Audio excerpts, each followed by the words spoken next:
What is going on? It is Nate the Game Guy coming back with another video, and today I figured I would talk to you guys and show off my 3 different complete sets that I've got right here in the game room. That's right, I've got 3 different consoles and a handheld that I've got all the games for, all the releases, not every variant, but when it comes to their libraries, I've got 3 different complete sets. So of course, right here in this video, I plan to not only show off the collections, I also plan to go and talk to you guys about my thought process of why I decided to collect for these consoles, just how many games there are, games I would personally recommend playing, and a little bit of some extra detail here and there when it comes to these 3 complete sets. So without further ado, let's dive right into this video subject and take a look at my 3 different complete sets that I've got right here in the game room right after the intro.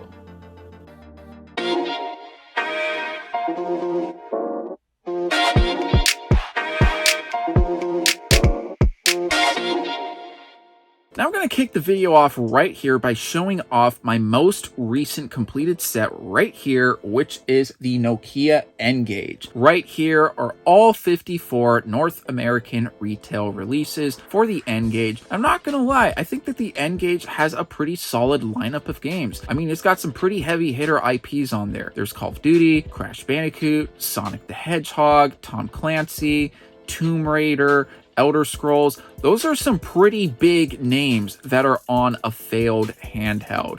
Now, the reason why I decided to go for a complete N-Gage set was because several years ago, I was trying to figure out what are some cool consoles and handhelds that I would consider collecting when it comes to consoles and handhelds that have small libraries. The N-Gage stuck out to me was because I remember when it first came out, I remember I wanted one, didn't buy one because it was $300 at the time, but now I've got the complete set, which is pretty dang awesome.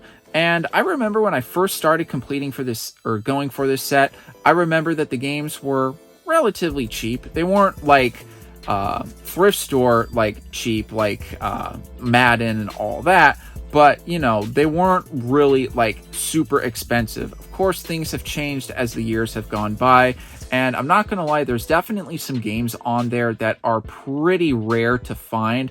I mean, it's not very often where someone is actually selling some of these games, and I feel very fortunate and lucky to have completed this set, because I feel like if I did not have this YouTube channel, I don't know if I would even have a complete set now at this point, because I actually had a viewer reach out to me, let me know that they had one of the games that I needed to complete the set for the N-Gage. I bought that final game off of them after talking back and forth, finally agreed on a price, had it shipped out, completed the set. Not gonna lie, I'm pretty happy, consider myself very fortunate to have a complete N-Gage set.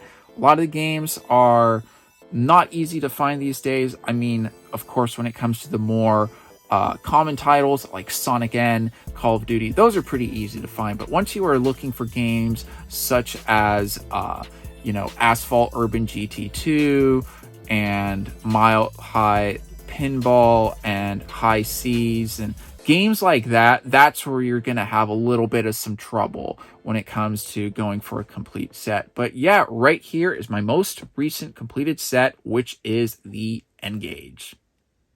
Now with my second complete set, I've got right behind me my complete North American Wii U set. With a total of 166 retail releases, I've got the complete set for the Wii U. I do not have every single variant of every game released for the Wii U, but when it comes to all the main retail releases, this is a complete Wii U set.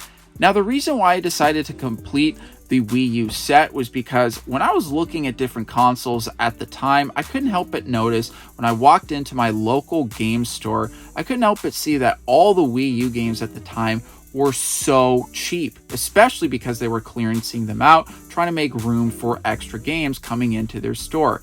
I thought it was a great time to jump in on collecting for the Wii U. This was during the time when the Switch first came out, so I thought to myself, I gotta go for the Wii U set. And I will say, back during when the Wii U was a thing, it was certainly a console I neglected. I mostly focused on playing on the PS4 and the Xbox One. I did have a Wii U, but I didn't get very many games for it. Yeah, I did enjoy games such as ZombiU, which is very underrated, Smash 4, and different titles like that, but when it came to a lot of the major releases for the Wii U, I just didn't really play them or focus on them that much. So now, since I have a complete North American Wii U set, I now think I'm in a wonderful position to go back and revisit a bunch of games that, I just didn't play at the time. I will say too, I think that the Wii U is an underrated console as well. I can't see why the Wii U certainly didn't perform as well when it came to other consoles released before in the past. But I do think that the Wii U is an important part of gaming history, is because I do feel like with the Wii U essentially helped create the Switch, which the Switch, I have to say, is a very phenomenal console. So I would say without the Wii U, things could be different in this day and age. But now, since I've got the full complete set, I'm definitely very happy, and I definitely plan to go back and revisit and check out a bunch of games that I missed out on back during their time. Now, my first and final complete set that I want to show you guys right here is the Hyperscan. This is definitely a console that most people are going to be like, why on earth would I even want to go for a complete set for this thing? And the reason why I wanted to go for a complete set for this thing, because essentially at the time, the games were so darn cheap. And I'm not even lying with you guys. I completed the set for about $100. And I used to joke with a bunch of people at the time, try to name a game console where you can buy every single game released for $100. I mean, if the Hyperscan didn't exist, you couldn't complete a set for $100. You just can't. And of course, I remember very well as how this thing was marketed, how this thing was essentially a lot about this console back during its time. And of course, I didn't actually buy one back during its relevancy. And a lot of people, and rightfully so, thought it was just essentially a toy trying to be a game console. And after doing a lot of thinking right before I decided to go for the complete set for the Hyperscan, I thought, okay, this is a console that has an ESRB rating on all their games.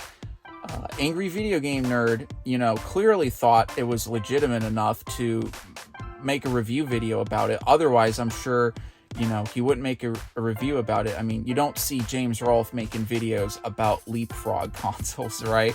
So after doing a little bit of some thinking and all that, that's when I decided, hey, you know what? Just so I can have the firsthand experience of saying, hey, I've got a complete set for my game room, I decided to go for a complete Hyperscan set.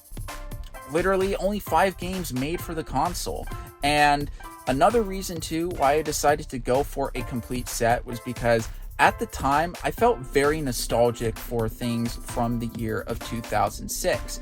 This was a console that came out in 2006. So I was kind of, feeding into kind of a little bit of a nostalgic trip that I was going through, right? So that's why I decided to go for a complete Hyperscan set. Now, I think it's really important to discuss that these cardboard boxes are not the cases that they go into.